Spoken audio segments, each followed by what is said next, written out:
ಓಂ ಶಾಂತಿ. ಈ ದಿನದ ಮುರಳಿಯ ದಿನಾಂಕವಾಗಿದೆ 28/2/2026. ಪ್ರಾತಃ ಮುರಳಿ ಬಾಪ್ತಾದ ಮಧುಬನ್. ಮಧುರ ಮಕ್ಕಳೇ, ನೀವು ಈಶ್ವರೀಯ ಸಂಪ್ರದಾಯದವರಾಗಿದ್ದೀರಿ. ನಿಮಗೆ ಜ್ಞಾನ ಸೂರ್ಯ ತಂದೆಯು ಸಿಕ್ಕಿದ್ದಾರೆ. ನೀವೀಗ ಜಾಗೃತರಾಗಿದ್ದೀರಿ. ಅಂದ ಮೇಲೆ ಅನ್ಯರನ್ನು ಜಾಗೃತಗೊಳಿಸಿ. ಪ್ರಶ್ನೆಯಾಗಿದೆ, ಅನೇಕ ಪ್ರಕಾರದ ಘರ್ಷಣೆಗಳಿಗೆ ಕಾರಣ ಹಾಗೂ ಅದಕ್ಕೆ ನಿವಾರಣೆ ಏನಾಗಿದೆ? ಉತ್ತರ: ಯಾವಾಗ ದೇಹಾಭಿಮಾನದಲ್ಲಿ ಬರುತ್ತೀರೋ ಆಗ ಅನೇಕ ಪ್ರಕಾರದ ಘರ್ಷಣೆಗಳು ಆಗುತ್ತವೆ. ಮಾಯೆಯ ಗ್ರಹಚಾರ ಕುಳಿತುಕೊಳ್ಳುತ್ತದೆ. ತಂದೆಯು ತಿಳಿಸುತ್ತಾರೆ, ದೇಹಿ ಅಭಿಮಾನಿಯಾಗಿ ಸೇವೆಯಲ್ಲಿ ತೊಡಗಿರಿ. ನೆನಪಿನ ಯಾತ್ರೆಯಲ್ಲಿದ್ದಾಗ ಗ್ರಹಚಾರವು ಕಳೆಯುವುದು. ಓಂ ಶಾಂತಿ. ಆತ್ಮಿಕ ಮಕ್ಕಳ ಬಳಿ ತಂದೆಯು ಶ್ರೀಮತವನ್ನು ಕೊಡಲು ಅಥವಾ ತಿಳಿಸಲು ಬಂದಿದ್ದಾರೆ. ಇದಂತೂ ಮಕ್ಕಳಿಗೆ ಅರ್ಥವಾಗಿದೆ. ಡ್ರಾಮಾ ಪ್ಲಾನ್ ಅನುಸಾರ ಎಲ್ಲ ಕಾರ್ಯವೂ ಆಗುವುದು. ಇನ್ನೂ ಸ್ವಲ್ಪವೇ ಸಮಯವಿದೆ. ಈ ಭಾರತವನ್ನು ರಾವಣಪುರಿಯಿಂದ ವಿಷ್ಣುಪುರಿಯನ್ನಾಗಿ ಮಾಡಬೇಕಾಗಿದೆ. ತಂದೆಯು ಗುಪ್ತವಾಗಿದ್ದಾರೆ. ವಿದ್ಯೆಯು ಗುಪ್ತವಾಗಿದೆ. ಸೇವಾ ಕೇಂದ್ರಗಳಂತೂ ಬಹಳಷ್ಟಿವೆ. ಚಿಕ್ಕ ದೊಡ್ಡ ಹಳ್ಳಿಗಳಲ್ಲಿ ಸೇವಾ ಕೇಂದ್ರಗಳಿವೆ ಮತ್ತು ಅನೇಕ ಮಕ್ಕಳು ಇದ್ದಾರೆ. ಈಗ ಮಕ್ಕಳು ಚಾಲೆಂಜ್ ಮಾಡಿದ್ದೀರಿ ಮತ್ತು ಬರೆಯಲು ಬೇಕಾಗಿದೆ. ಯಾವುದೇ ಪುಸ್ತಕಗಳನ್ನು ಮಾಡಿಸುವಾಗ ಅದರಲ್ಲಿ ಬರೆಯಬೇಕು, ನಾವು ಈ ನಮ್ಮ ಭಾರತ ಭೂಮಿಯನ್ನು ಸ್ವರ್ಗವನ್ನಾಗಿ ಮಾಡಿಯೇ ಮಾಡುತ್ತೇವೆ. ನಿಮಗೂ ಸಹ ತಮ್ಮ ಭಾರತ ಭೂಮಿಯು ಬಹಳ ಪ್ರಿಯವಾಗಿದೆ, ಏಕೆಂದರೆ ನಿಮಗೆ ತಿಳಿದಿದೆ ಈ ಭಾರತವೇ ಸ್ವರ್ಗವಾಗಿತ್ತು. ಇದಕ್ಕೆ 5000 ವರ್ಷಗಳಾಗಿದೆ. ಭಾರತವು ಬಹಳ ಶೋಭನಿಕವಾಗಿತ್ತು. ಇದಕ್ಕೆ ಸ್ವರ್ಗವೆಂದು ಹೇಳಲಾಗುತ್ತದೆ. ನೀವು ಬ್ರಹ್ಮ ಮುಖವಂಶಾವಳಿ ಬ್ರಾಹ್ಮಣರಿಗೆ ಜ್ಞಾನವಿದೆ. ಈ ಭಾರತವನ್ನು ಶ್ರೀಮತದಂತೆ ನಾವು ಖಂಡಿತ ಸ್ವರ್ಗವನ್ನಾಗಿ ಮಾಡಬೇಕಾಗಿದೆ. ಎಲ್ಲರಿಗೆ ಮಾರ್ಗ ತಿಳಿಸಬೇಕಾಗಿದೆ. ಮತ್ಯಾವುದೇ ಕಿರಿಕಿರಿಯ ಮಾತಿಲ್ಲ. ಪರಸ್ಪರ ಕುಳಿತು ಸಲಹೆ ತೆಗೆದುಕೊಳ್ಳಬೇಕು. ಈ ಪ್ರದರ್ಶಿನಿ ಚಿತ್ರಗಳ ಮೂಲಕ ನಾವು ಇಂತಹ ಯಾವ ಜಾಹೀರಾತನ್ನು ಮಾಡಬೇಕು ಅದನ್ನು ಪತ್ರಿಕೆಗಳಲ್ಲಿಯೂ ಕೊಡಬೇಕು ಎಂದು ಪರಸ್ಪರ ಈ ಚರ್ಚೆ ಮಾಡಬೇಕು. ಹೇಗೆ ಕಾಂಗ್ರೆಸ್ಸಿನವರು ಪರಸ್ಪರ ಸೇರಿ ಭಾರತವನ್ನು ನಾವು ಹೇಗೆ ಸುಧಾರಣೆ ಮಾಡುವುದೆಂದು ಸಲಹೆ ತೆಗೆದುಕೊಳ್ಳುತ್ತಾರೆ. ಈಗ ಇಷ್ಟೊಂದು ಕ್ರಿಶ್ಚಿಯನ್ನರು ಮೊದಲಾದವರು ಎಷ್ಟೊಂದು ಮಂದಿಯಾಗಿ ಬಿಟ್ಟಿದ್ದಾರೆ. ಅವರನ್ನು ನಾವು ಪರಸ್ಪರ ಸೇರಿ ಸರಿಪಡಿಸಬೇಕು. ಮತ್ತು ಭಾರತದಲ್ಲಿ ಶಾಂತಿ ಸುಖವನ್ನು ಹೇಗೆ ಸ್ಥಾಪಿಸುವುದು? ಆ ಸರ್ಕಾರದ ಪುರುಷಾರ್ಥವೂ ನಡೆಯುತ್ತದೆ. ಹಾಗೆ ನೀವು ಸಹ ಪಾಂಡವ ಸರ್ಕಾರವೆಂದು ಗಾಯನವಿದೆ. ಇದು ದೊಡ್ಡ ಈಶ್ವರೀಯ ಸರ್ಕಾರವಾಗಿದೆ. ಇದಕ್ಕೆ ವಾಸ್ತವದಲ್ಲಿ ಪಾವನ ಈಶ್ವರೀಯ ಸರ್ಕಾರವೆಂದು ಹೇಳಲಾಗುತ್ತದೆ. ಪತಿತ ಪಾವನ ತಂದೆಯೇ ಪತಿತ ಮಕ್ಕಳನ್ನು ಕುಳಿತು ಪಾವನ ಪ್ರಪಂಚದ ಮಾಲೀಕರನ್ನಾಗಿ ಮಾಡುತ್ತಾರೆ. ಇದನ್ನು ಮಕ್ಕಳೇ ತಿಳಿದುಕೊಂಡಿದ್ದೀರಿ. ಮುಖ್ಯವಾಗಿರುವುದು ಭಾರತದ ಆದಿ ಸನಾತನ ದೇವಿ ದೇವತಾ ಧರ್ಮವಾಗಿದೆ. ಇದು ರುದ್ರಜ್ಞಾನ ಯಜ್ಞವಾಗಿದೆ. ರುದ್ರನೆಂದು ಈಶ್ವರ ತಂದೆ ಶಿವನಿಗೆ ಹೇಳಲಾಗುತ್ತದೆ. ಅವಶ್ಯವಾಗಿ ತಂದೆಯು ಬಂದು ರುದ್ರಜ್ಞಾನ ಯಜ್ಞವನ್ನೇ ರಚಿಸಿದರೆಂದು ಗಾಯನವಿದೆ. ಅವರಂತೂ ಅದಕ್ಕೆ ಬಹಳ ಸುದೀರ್ಘವಾದ ಸಮಯವನ್ನು ಕೊಟ್ಟು ಬಿಟ್ಟಿದ್ದಾರೆ. ಅಜ್ಞಾನ ನಿದ್ರೆಯಲ್ಲಿ ಮಲಗಿದ್ದಾರೆ. ಈಗ ನಿಮ್ಮನ್ನು ತಂದೆಯು ಜಾಗೃತಗೊಳಿಸಿದ್ದಾರೆ. ಮತ್ತೆ ನೀವು ಅನ್ಯರನ್ನು ಜಾಗೃತಗೊಳಿಸಬೇಕಾಗಿದೆ. ಡ್ರಾಮಾ ಪ್ಲಾನ್ ಅನುಸಾರ ನೀವು ಜಾಗೃತಗೊಳಿಸುತ್ತಾ ಇರುತ್ತೀರಿ. ಈ ಸಮಯದವರೆಗೆ ಯಾರು ಹೇಗೆ ಎಷ್ಟೆಷ್ಟು ಪುರುಷಾರ್ಥ ಮಾಡಿದ್ದಾರೆಯೋ ಅಷ್ಟೇ ಕಲ್ಪದ ಮೊದಲು ಮಾಡಿದ್ದರು. ಆ ಯುದ್ಧದ ಮೈದಾನದಲ್ಲಿ ಏರಿಳಿತಗಳಂತೂ ಆಗಿಯೇ ಆಗುತ್ತವೆ. ಕೆಲವೊಮ್ಮೆ ಮಾಯೆಯ ಪ್ರಭಾವ ಹೆಚ್ಚಾಗುತ್ತದೆ, ಕೆಲವೊಮ್ಮೆ ಈಶ್ವರೀಯ ಸಂತಾನರ ಪ್ರಭಾವ ಹೆಚ್ಚಾಗುತ್ತದೆ, ಇನ್ನು ಕೆಲವೊಮ್ಮೆ ಬರುತ್ತವೆ. ಮಾಯೆಯು ಒಮ್ಮೆಲೆ ಮೂರ್ಛಿತರನ್ನಾಗಿ ಮಾಡಿಬಿಡುತ್ತದೆ. ಯುದ್ಧದ ಮೈದಾನವಲ್ಲವೇ? ರಾವಣ ಮಾಯೆಯು ರಾಮನ ಸಂತಾನರನ್ನು ಮೂರ್ಛಿತರನ್ನಾಗಿ ಮಾಡಿಬಿಡುತ್ತದೆ. ಲಕ್ಷ್ಮಣನ ಕಥೆಯೂ ಇದೆಯಲ್ಲವೇ? ನೀವು ಹೇಳುತ್ತೀರಿ, ಎಲ್ಲ ಮನುಷ್ಯರು ಕುಂಭಕರ್ಣನ ನಿದ್ರೆಯಲ್ಲಿ ಮಲಗಿದ್ದಾರೆ. ನೀವು ಈಶ್ವರೀಯ ಸಂಪ್ರದಾಯದವರೇ ಈ ರೀತಿ ಹೇಳುತ್ತೀರಿ. ಯಾರಿಗೆ ಜ್ಞಾನ ಸೂರ್ಯನು ಸಿಕ್ಕಿದ್ದಾರೆಯೋ ಮತ್ತು ಜಾಗೃತರಾಗಿದ್ದಾರೆಯೋ ಅವರೇ ತಿಳಿದುಕೊಳ್ಳುವರು. ಇದರಲ್ಲಿ ಒಬ್ಬರು ಇನ್ನೊಬ್ಬರಿಗೆ ಹೇಳುವ ಯಾವುದೇ ಮಾತಿಲ್ಲ. ನಿಮಗೆ ತಿಳಿದಿದೆ, ಅವಶ್ಯವಾಗಿ ನಾವು ಈಶ್ವರೀಯ ಸಂಪ್ರದಾಯದವರು ಜಾಗೃತರಾಗಿದ್ದೇವೆ. ಉಳಿದೆಲ್ಲರೂ ಮಲಗಿದ್ದಾರೆ. ಪರಮಪಿತೆ ಪರಮಾತ್ಮನು ಮಕ್ಕಳಿಗೆ ಆಸ್ತಿಯನ್ನು ಕೊಡಲು ಬಂದಿದ್ದಾರೆಂದು ಅವರು ತಿಳಿದುಕೊಂಡಿಲ್ಲ. ಇದನ್ನು ಸಂಪೂರ್ಣ ಮರೆತು ಬಿಟ್ಟಿದ್ದಾರೆ. ತಂದೆಯು ಭಾರತದಲ್ಲಿಯೇ ಬಂದಿದ್ದಾರೆ. ಬಂದು ಭಾರತವನ್ನು ಸ್ವರ್ಗದ ಮಾಲೀಕರನ್ನಾಗಿ ಮಾಡುತ್ತಾರೆ. ಭಾರತವು ಸ್ವರ್ಗದ ಮಾಲೀಕನಾಗಿತ್ತು, ಇದರಲ್ಲಿ ಯಾವುದೇ ಸಂಶಯವಿಲ್ಲ. ಪರಮಪಿತ ಪರಮಾತ್ಮನ ಜನ್ಮವು ಇಲ್ಲಿಯೇ ಆಗುತ್ತದೆ. ಶಿವ ಜಯಂತಿಯನ್ನು ಆಚರಿಸುತ್ತಾರಲ್ಲವೇ, ಅವಶ್ಯವಾಗಿ ಅವರು ಬಂದು ಏನನ್ನೋ ಮಾಡಿರಬೇಕಲ್ಲವೇ?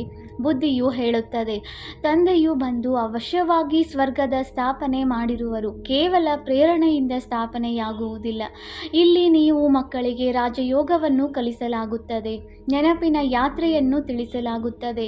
ಪ್ರೇರಣೆಯಿಂದ ಯಾವುದೇ ಶಬ್ದವು ಕೇಳಿ ಬರುವುದಿಲ್ಲ, ಶಂಕರನ ಪ್ರೇರಣೆಯಾಗುತ್ತದೆ. ಆಗ ಈ ಯಾದವರು ಅಣ್ವಸ್ತ್ರಗಳನ್ನು ತಯಾರಿಸುತ್ತಾರೆಂದು ಹೇಳುತ್ತಾರೆ, ಆದರೆ ಇದರಲ್ಲಿ ಯಾವುದೇ ಪ್ರೇರಣೆಯ ಮಾತಿಲ್ಲ. ಈಗ ನಿಮಗೆ ಅರ್ಥವಾಗಿದೆ. ಡ್ರಾಮಾದಲ್ಲಿ ಈ ಅಣ್ವಸ್ತ್ರ ಮೊದಲಾದವುಗಳನ್ನು ತಯಾರಿಸುವುದು ಅವರ ಪಾತ್ರವಿದೆ. ಇದರಲ್ಲಿ ಪ್ರೇರಣೆಯ ಮಾತಿಲ್ಲ. ಡ್ರಾಮಾ ಅನುಸಾರ ವಿನಾಶವಂತೂ ಆಗಲೇಬೇಕಾಗಿದೆ.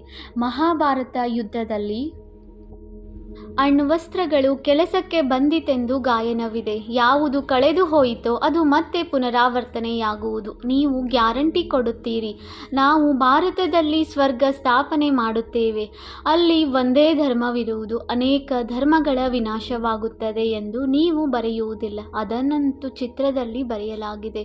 ಸ್ವರ್ಗದ ಸ್ಥಾಪನೆಯಾದಾಗ ಬೇರೆ ಯಾವುದೇ ಧರ್ಮ ಇರುವುದಿಲ್ಲ. ಈಗ ನಿಮಗೆ ಅರ್ಥವಾಗುತ್ತದೆ.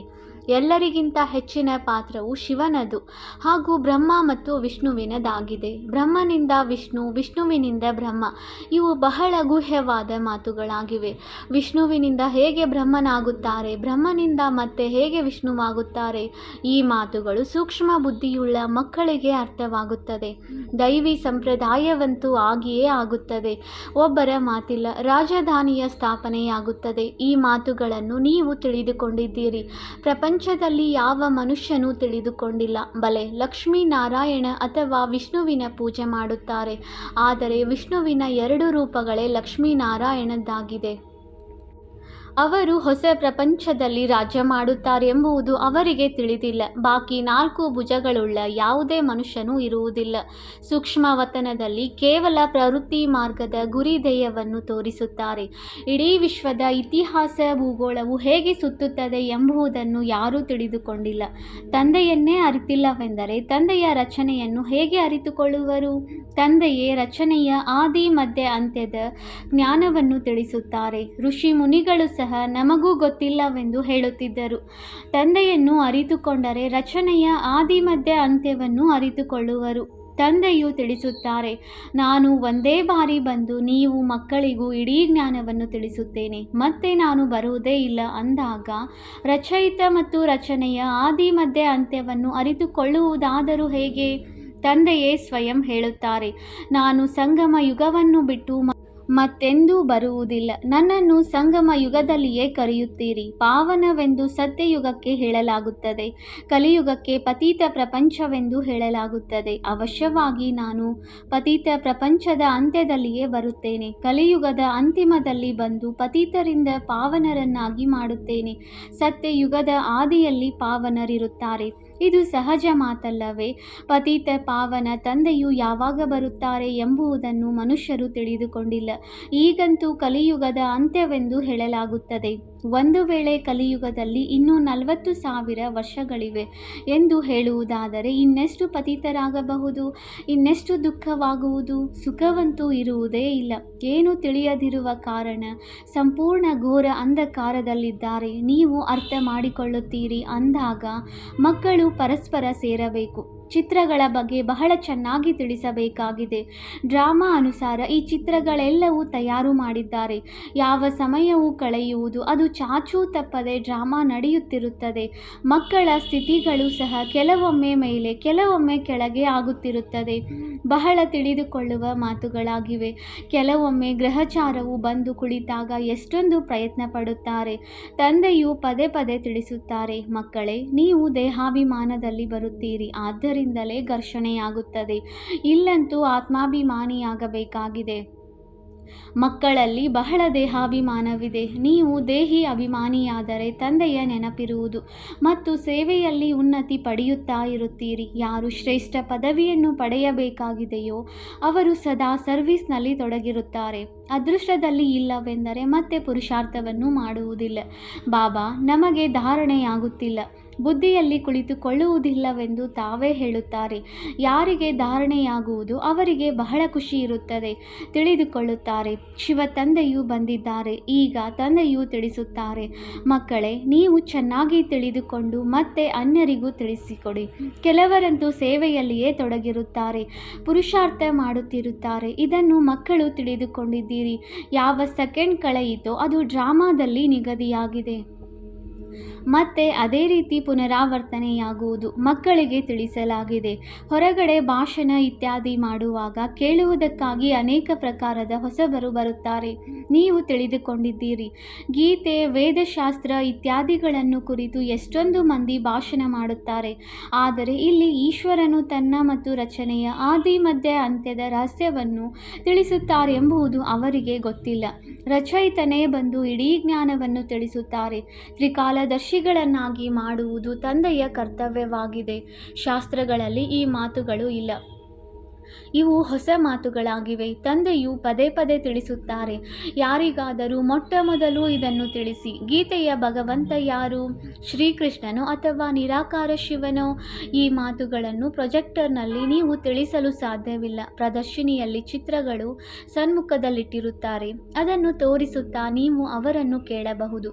ಈಗ ತಿಳಿಸಿ, ಗೀತೆಯ ಭಗವಂತ ಯಾರು? ಜ್ಞಾನ ಸಾಗರನು ಯಾರು? ಕೃಷ್ಣನಿಗಂತೂ ಹೇಳಲು ಸಾಧ್ಯವಿಲ್ಲ. ಪವಿತ್ರತೆ, ಸುಖ, ಶಾಂತಿಯ ಸಾಗರ, ಮುಕ್ತಿದಾತ, ಮಾರ್ಗದರ್ಶಕ ಯಾರು? ಮೊಟ್ಟ ಮೊದಲು ಅವರಿಂದ ಇದನ್ನು ಬರೆಸಬೇಕು, ಫಾರ್ಮ್ ತುಂಬಿಸಿಕೊಳ್ಳಬೇಕು. ನಂತರ ಎಲ್ಲರಿಂದ ಸಹಿಯನ್ನು ತೆಗೆದುಕೊಳ್ಳಬೇಕು. ಪಕ್ಷಿಗಳ ಶಬ್ದವಾಯಿತು. ನೋಡಿ, ಎಷ್ಟೊಂದು ಜಗಳವಾಡುತ್ತವೆ. ಈ ಸಮಯದಲ್ಲಿ ಇಡೀ ಪ್ರಪಂಚದಲ್ಲಿ ಜಗಳ, ಕಲಹವೇ ಇದೆ. ಮನುಷ್ಯರು ಸಹ ಪರಸ್ಪರ ಹೊಡೆದಾಡುತ್ತಾರೆ. ಮನುಷ್ಯನಲ್ಲಿಯೇ ತಿಳಿದುಕೊಳ್ಳುವ ಬುದ್ಧಿ ಇದೆ. ಮನುಷ್ಯನಲ್ಲಿರುವ ಪಂಚವಿಕಾರಗಳ ಗಾಯನವೇ ಇದೆ. ಪ್ರಾಣಿಗಳ ಮಾತಿಲ್ಲ. ಇದು ವಿಕಾರಿ ಪ್ರಪಂಚವಾಗಿದೆ. ಪ್ರಪಂಚವೆಂದು ಮನುಷ್ಯರಿರುವ ಸ್ಥಾನಕ್ಕೆ ಹೇಳಲಾಗುತ್ತದೆ. ಕಲಿಯುಗದಲ್ಲಿ ಆಸುರಿ ಸಂಪ್ರದಾಯ, ಸತ್ಯಯುಗದಲ್ಲಿ ದೈವಿ ಸಂಪ್ರದಾಯವಿರುತ್ತದೆ. ಈಗ ನಿಮಗೆ ಇದೆಲ್ಲದರ ವ್ಯತ್ಯಾಸ ಗೊತ್ತಿದೆ. ನೀವು ಸಿದ್ಧ ಮಾಡಿ ತಿಳಿಸಬಹುದು. ಏಣಿ ಚಿತ್ರದಲ್ಲಿಯೂ ಬಹಳ ಸ್ಪಷ್ಟ ಮಾಡಿ ತೋರಿಸಿದ್ದಾರೆ.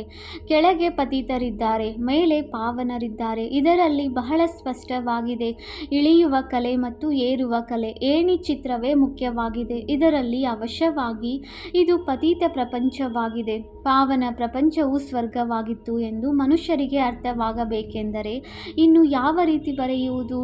ವಿಚಾರ ಮಾಡಬೇಕಾಗಿದೆ. ಇಲ್ಲಿ ಎಲ್ಲರೂ ಪತಿತರಿದ್ದಾರೆ, ಯಾರೊಬ್ಬರೂ ಪಾವನರಿರಲು ಸಾಧ್ಯವಿಲ್ಲ. ರಾತ್ರಿ ಹಗಲು ಈ ಚಿಂತನೆ ನಡೆಯಬೇಕು. ಆತ್ಮ ಪ್ರಕಾಶ್ ಮಗು ಬರೆಯುತ್ತಾರೆ, ಬಾಬಾ, ಈ ಚಿತ್ರವನ್ನು ಮಾಡಿಸುವುದೇ ತಂದೆಯು ತಿಳಿಸುತ್ತಾರೆ. ವಿಚಾರ ಸಾಗರ ಮಂಥನ ಮಾಡಿ ಯಾವುದೇ ಚಿತ್ರವನ್ನು ಮಾಡಿಸಿ, ಆದರೆ ಏಣಿ ಚಿತ್ರವು ಬಹಳ ಚೆನ್ನಾಗಿರಬೇಕು. ಇದನ್ನು ತೋರಿಸಿ ನೀವು ಬಹಳಷ್ಟು ತಿಳಿಸಬಹುದು. 84 ಜನ್ಮಗಳನ್ನು ಪೂರ್ಣ ಮಾಡಿ ಮತ್ತೆ ಮೊದಲ ನಂಬರಿನ ಜನ್ಮ ತೆಗೆದುಕೊಂಡಿದ್ದಾರೆ. ಮತ್ತೆ ಇಳಿಯುವ ಕಲೆಯಿಂದ ಏರುವ ಕಲೆಯಲ್ಲಿ ಹೋಗಬೇಕಾಗಿದೆ. ಇದರಲ್ಲಿ ಪ್ರತಿಯೊಬ್ಬರಿಗೆ ವಿಚಾರ ನಡೆಯಬೇಕು. ಇಲ್ಲವೆಂದರೆ ಹೇಗೆ ಸರ್ವಿಸ್ ಮಾಡುವಿರಿ? ಚಿತ್ರಗಳನ್ನು ಕುರಿತು ತಿಳಿಸುವುದು ಬಹಳ ಸಹಜವಾಗುತ್ತದೆ. ಸತ್ಯಯುಗದ ನಂತರ ಏಣಿಯನ್ನು ಇಳಿಯಲಾಗುತ್ತದೆ. ಇದು ಸಹ ಮಕ್ಕಳಿಗೆ ಗೊತ್ತಿದೆ. ನಾವು ಪಾತ್ರಧಾರಿಗಳಾಗಿದ್ದೇವೆ. ಇಲ್ಲಿಂದ ವರ್ಗಾವಣೆಯಾಗಿ ನೇರವಾಗಿ ಸತ್ಯಯುಗಕ್ಕೆ ಹೋಗುವುದಿಲ್ಲ. ಮೊದಲು ಶಾಂತಿಧಾಮಕ್ಕೆ ಹೋಗಬೇಕಾಗಿದೆ. ನಿಮ್ಮಲ್ಲಿಯೂ ನಂಬರ್ ವಾರ್ ಇದ್ದಾರೆ. ಯಾರು ತಮ್ಮನ್ನು ಈ ಡ್ರಾಮಾದಲ್ಲಿ ಪಾತ್ರಧಾರಿ ಎಂದು ತಿಳಿದುಕೊಳ್ಳುತ್ತಾರೆ. ಈ ಪ್ರಪಂಚದಲ್ಲಿ ಮತ್ಯಾರೂ ಸಹ ನಾವು ಪಾತ್ರಧಾರಿಗಳೆಂದು ಹೇಳಲು ಸಾಧ್ಯವಿಲ್ಲ. ನಾವು ಬರೆಯುತ್ತೇವೆ, ಪಾತ್ರಧಾರಿಗಳಾಗಿಯೂ ಡ್ರಾಮಾದ ರಚಯಿತ, ನಿರ್ದೇಶಕ ಆದಿ ಮಧ್ಯ ಅಂತ್ಯವನ್ನು ತಿಳಿದುಕೊಂಡಿಲ್ಲವೆಂದರೆ ಅವರು ಅತೀ ಬುದ್ಧಿಹೀನರಾಗಿದ್ದಾರೆ. ಇದಂತೂ ಭಗವಾನ್ ವಾಚವಾಗಿದೆ.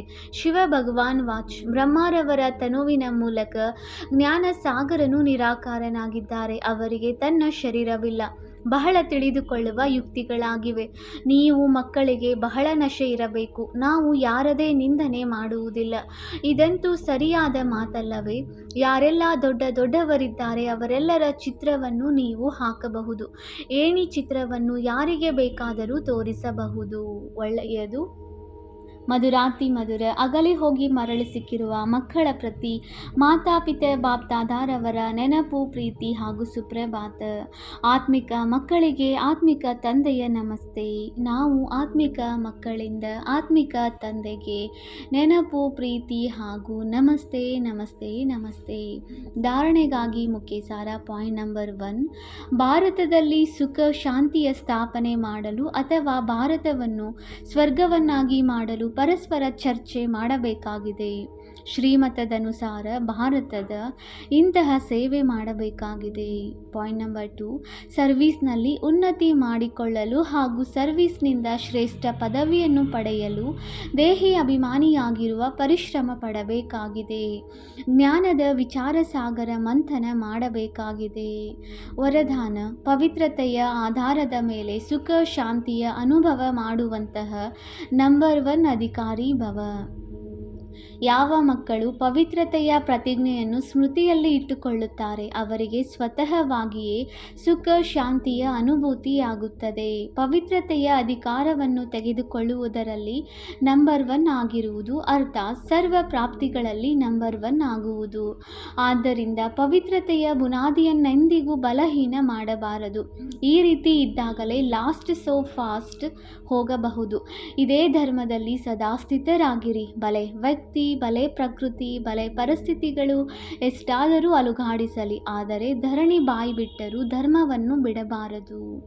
ಸ್ಲೋಗನ್: ವ್ಯರ್ಥದಿಂದ ಮುಗ್ಧರಾಗುತ್ತೀರೆಂದರೆ ಸತ್ಯ ಪುಣ್ಯಾತ್ಮರು ಆಗಿಬಿಡುವಿರಿ. ಅವ್ಯಕ್ತ ಸೂಚನೆ: ಏಕತೆ ಮತ್ತು ವಿಶ್ವಾಸದ ಗುಣಲಕ್ಷಣಗಳ ಮೂಲಕ ಸಫಲತಾ ಸಂಪನ್ನರಾಗಿರಿ. ಪ್ರತಿಯೊಂದು ಮಗುವು ಏಕರಸ ಶ್ರೇಷ್ಠ ಸ್ಥಿತಿಯ ಆಸನಧಾರಿ, ಏಕಾಂತವಾಸಿ, ಅಶರೀರಿ, ಏಕತೆಯ ಸ್ಥಾಪಕ, ಎಕನಾಮಿಯ ಅವತಾರರಾಗಬೇಕೆಂದು ಬಾಪ್ದಾದಾರವರು ಬಯಸುತ್ತಾರೆ. ಒಬ್ಬರನ್ನೊಬ್ಬರ ವಿಚಾರಗಳನ್ನು ತಿಳಿದುಕೊಂಡು ಸನ್ಮಾನ ಕೊಟ್ಟು ಒಬ್ಬರನ್ನೊಬ್ಬರಿಗೆ ಸೂಚನೆ ಕೊಡುವುದು ತೆಗೆದುಕೊಳ್ಳುವುದನ್ನು ಮಾಡಿ ಪರಸ್ಪರದಲ್ಲಿ ಸಂಘಟನೆಯ ಶಕ್ತಿಯ ಸ್ವರೂಪ ಪ್ರತ್ಯಕ್ಷ ಮಾಡಿ. ಏಕೆಂದರೆ ನಿಮ್ಮ ಸಂಘಟನೆಯ ಏಕತೆಯ ಶಕ್ತಿ ಇಡೀ ಬ್ರಾಹ್ಮಣ ಪರಿವಾರವನ್ನು ಸಂಘಟನೆಯಲ್ಲಿ ತರುವುದಕ್ಕಾಗಿ ನಿಮಿತ್ತವಾಗಿದೆ. ಓಂ ಶಾಂತಿ.